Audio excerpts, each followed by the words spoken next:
cinema. The only show that's 3 dimensions away from Matthew McConaughey being in Star Wars as a sand person. I'm your host, 3D Jake, and today we're looking at Texas Chainsaw Massacre: The Next Generation. Today I did a collaboration, again, another collaboration, with, this time around, with Eisley. Eisley, thank you so much for collabing with me, and we're going to take it away, then we're going to hear my thoughts on this movie. Jacob, my man. I should have gone with Texas Chainsaw 3D.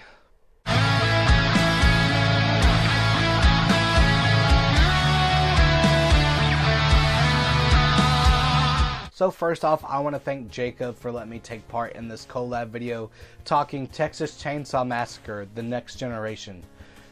This is a film that I have been interested in seeing for so long because I've seen so many movie reviews and just, you know, stuff that people put on the internet about this film, especially like some of the scenes with Renee Zellweger and then Matthew McConaughey and then Leatherface. Like, I've always been intrigued to check this out to see how bad it is, and yeah, boy, do I regret choosing this one. But yeah, like I said, I've always been intrigued with this one because I wanted to see how bad it was, and I thought it was going to be like The Room of the Texas Chainsaw Massacre franchise. But no, it's not even so bad it's good. But I will say, it did start off being so bad it's good because our main characters are so unlikable. They're just so stupid, but I don't know. Whenever they took those characters out of the equation and you had the family, wasn't really interested from then on out and just didn't really enjoy myself. But like I said, the main characters aren't really anything special and they're pretty stupid, but that's why I wanted to watch this movie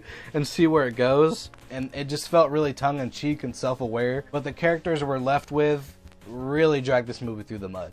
You'd think with 2 Oscar-winning stars and the writer of the original and a cameo from Marilyn Burns that they get it right, but no.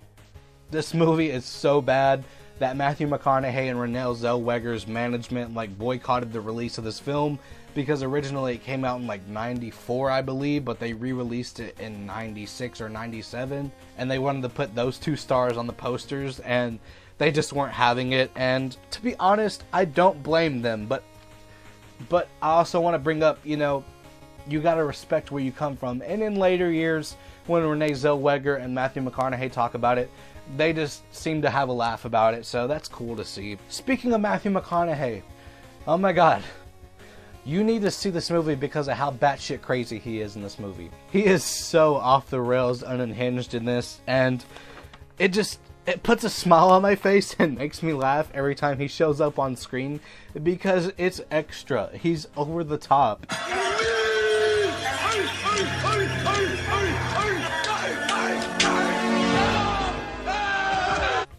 Renee Zellweger, you know, she's decent in this movie, but once again, she's nothing special. She has this one badass scene where she tells Leatherface to shut the fuck up and sit the fuck down or something, and it's really funny but cringy because you see how bad Leatherface is in this. I'm gonna leave, and no one is gonna stop me.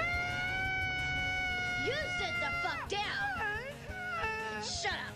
But Leatherface... What the fuck is this? Oh my god. He is not threatening at all. And he is what I like to call a little bitch. And it's bad that he is the least threatening member of this family, which it does tend to happen at times in the movies, but this is just utterly embarrassing, and he has no screen presence at all. And that one chase scene that we get with him and Renee Zellweger through the woods and the swamp or whatever it was, not threatening at all. He is too slow, and at times she's too slow, and I'm like, how the fuck are you not catching up with her? But yeah, Leatherface is one of my least favorite parts of this movie. But yeah, I don't know why they make him scream throughout the whole thing, which yes, he does scream and grunt in other films, but this is just embarrassing. He screams like a little girl. He screams like a little teenager that has a tantrum when you tell them no about going out with their friends or going to the movies or something. On to something else. As for the carnage candy, there really isn't that much that really stands out. I mean, there's some cool set pieces with burnt skeletons, but no one's death really stood out except the boyfriend of Renee Zellweger, where Matthew McConaughey runs him over and over again. I thought that was pretty funny, but you do get some eye candy if you catch my drift. But yeah, I watched this movie for you, Jacob, and I hope you appreciate it because the story sucked, the character sucked, and overall this whole movie sucked. But I'm glad I watched it, and I can say that I'm never going to watch it again. So, like, that's the best thing that ever came out of this. But with that being said, I'm going to give the Texas Chainsaw Massacre: The Next Generation an overall grade of a 29%. I want to thank you so much for letting me take part in this video, and if you guys want to subscribe to my channel, you are more than welcome to, because if you're a fanatic of everything entertainment, this is the channel for you. I do a lot of movie reviews, ranking videos, list videos, 4K reviews, and a lot of other cool things you might find along the way. So, with that being said, I want to thank you once again, Jacob, for letting me take part in this, and I'll see you guys in the next one. Thank you, Eisley, so much. I can't wait to collab with you more, and I loved hearing your thoughts. And if you can, just give her a follow, and link in the description to her channel below. Thank you so much. I cannot wait to work with you more. Awesome review. Loved it. I love hearing your thoughts. I can't agree more. Texas Chainsaw Massacre: Next Generation, or as I like to call it, the Return of the Texas Chainsaw Massacre in foreign markets, is directed and co-written. Well, actually, it's just written and directed by Kim Henkel, who was the creator and co-creator of the original Texas Chainsaw Massacre with Tobe Hooper. This movie he written and directed solely on his own, and it shows because Tobe Hooper is nowhere near this thing, and I guarantee he would never put his name on this piece of shit. Alright, so the movie stars Oscar-winning actor Matthew McConaughey, Oscar-winning actress Renee Zellweger, and no one else famous because their careers were ruined by this movie. And so, the movie is supposed to be a sequel to the original, a prequel, what the I don't even know what the fuck. It's somewhere between... I just assume it's the fourth movie, because he keeps getting a new family each fucking time, so it makes no sense. I mean, the only first two movies are really in continuity with another one. The rest of them just seems like, oh, we found a new family at the end. I mean, wouldn't it be funny if, like, at the end they're all sequel to another, and he's like, I'll get you next time, getting a new family, and I'm coming after you. You know, this time around, it's like a sequel, whatever, and so it's Renee Zellweger plays the survivor in this movie, where her and her friends are on her way to prom or coming back from prom, and so she gets car trouble, and Matthew McConaughey comes to help them, but really he's a psychopath, so he's trying to torture and kill them. And the movie was shot in the early 90s and was shelved because it's such a bad film, and this is considered the worst Texas Chainsaw Massacre movie ever made. It's the worst. Because this is like the Batman and Robin of Texas Chainsaw Massacre movies. It's so freaking bad that it sat on the shelf for years. And the only reason it saw the light of day was because Matthew McConaughey and Renee Zellweger were up-and-coming actors. And so, because no one's stupid. Lionsgate passed, New Line passed, every studio passed. Fox passed, Universal passed, every studio passed. The only reason Lionsgate accepted the movie was because Matthew McConaughey and Renee Zellweger were big-name actors now, because she just did Jerry Maguire and he just did A Time to Kill, and so they were hoping that they could sell the movie on their names and they could make a huge marketing pull and make a bunch of money off of their names. And when they heard about it, they tried to use their lawyers to interject, saying you can't do that, even though the damage is already done. They said they could because they owned them in the movie. So it happened. And so what happened is they said that the movie was out there marketed like Matthew, and the trailer was really well done because you could not tell it's a piece of shit. And they even said A Time to Kill, Jerry Maguire's Renee Zellweger, and A Time to Kill Matthew McConaughey in Texas Chainsaw Massacre: The Next Generation. Which, and the movie is very problematic for many, many reasons. But the best part of it is, like Eisley alluded to earlier, Matthew McConaughey chews up the scenery in this movie a lot. And I mean a lot.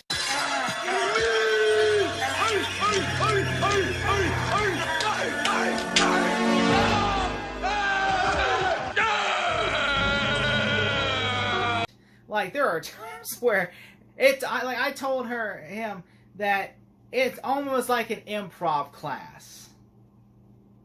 It's like a fucked up improv class that Matthew McConaughey keeps chewing the scenery up. Like, at some points in the movie, he just randomly comes over there and just starts knocking shit over, and it's just like random, so random. It's like not even in, like, it's almost like, why are you doing this? It's almost like you would think he's a bad actor. If we didn't just see him in A Time to Kill, you're like, this dude's a very bad actor. But like, because he literally just sits there. Like, Matthew McConaughey wasn't even supposed to play the villain role, by the way. He originally, Kim Henkel was friends with him and said, look, I got this role as a biker dude. At the end of the movie, at the beginning of the movie, there was a guy on a biker dude who was in a leather jacket on a motorcycle, and he was supposed to hey, what's up?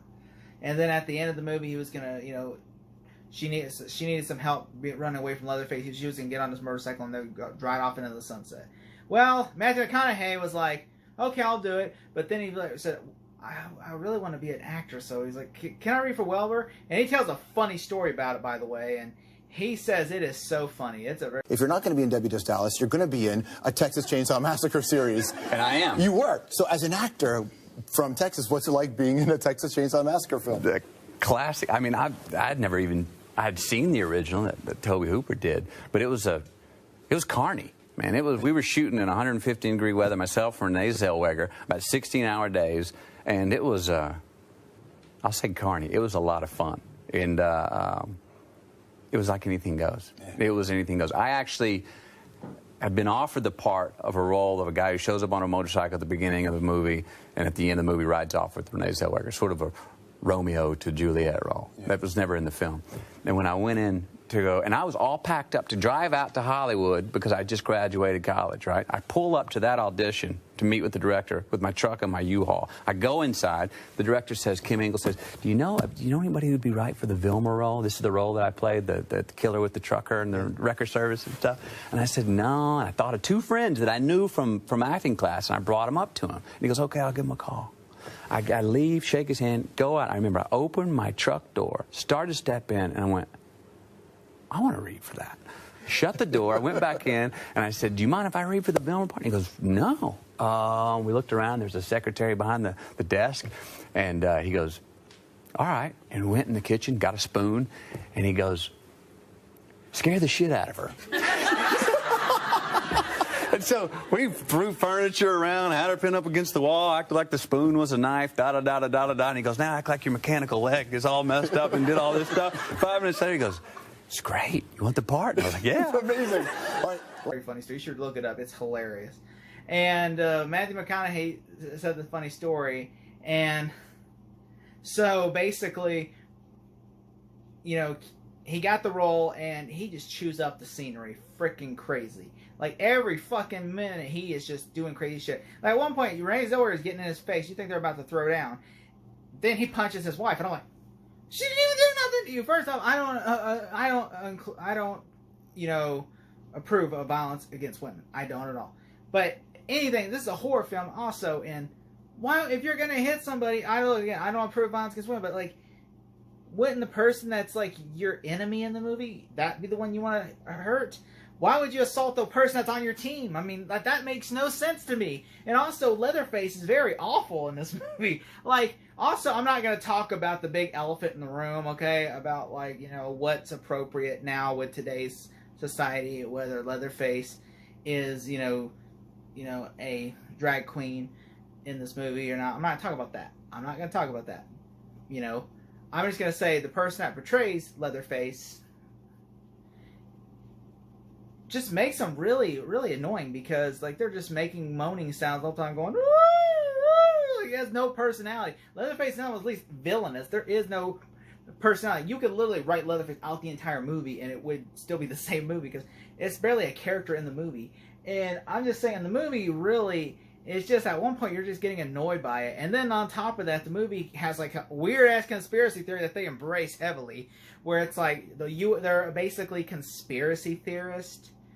And they're like, the Illuminati's involved, and apparently, like, he has a robotic leg, and, like, he has a chip in his head, they're gonna explode if you don't create horror. And then they show up, and then, like, some crazy shit happens where he has piercings all over. It looks like something Clive Barker did on his chest. And then just all of a sudden starts licking her, and then, really crazy shit happens in this movie where you're just like, what is this movie? And Matthew McConaughey, again, as Lee alluded to earlier, makes weird noises. Sounds like the Sand People from Star Wars.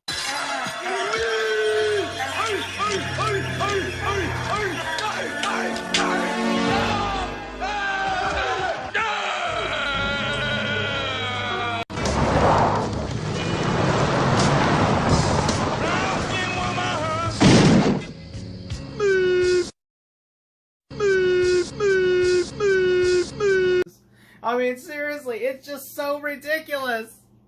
It's crazy, right? Right? I mean, the movie itself is so freaking crazy. I mean, like, the movie, I literally watched this movie. I mean, the movie is something you're going to watch. You can watch it. It's so bad that it's just fun to watch. I mean, like, he makes that noise so many... Once he jumps over, like, a car, he goes, boop! I mean, it's like, what is this movie? I mean, but yeah, the movie is not very good. I mean, but I do like watching it because it's so bad, you know? I remember watching parts of it, and I'm like, I want to see this movie. And then I rewatched it on DVD, and I'm like, this is awful. And then, you know, like, and this movie's very, very bad. Like, you could not watch this movie. You'd have to get it in a bundle to watch it. You know, because no one would ever buy this movie. And it's not very good, and it's definitely... I mean, the acting in the movie is awful. Like, everyone in the movie acts like they can't act, and it just feels like half the people in this movie are just giving bad performance. It's like a very fucked up improv class. And at the end of the day, you would not like this movie. There's no good... The acting's bad. The camera cinematography looks fine. I will say the makeup effects look bad, but they're mainly done for, like, from a first-time student who would go on and do actually good makeup effects. So... yeah, the movie's not very good, and, like, it's considered the worst Texas Chainsaw Massacre movie, so much in fact that Michael Bay ended up having to remake the movie, and it's actually very good. But if I had to give this movie a grade, I would give it an F.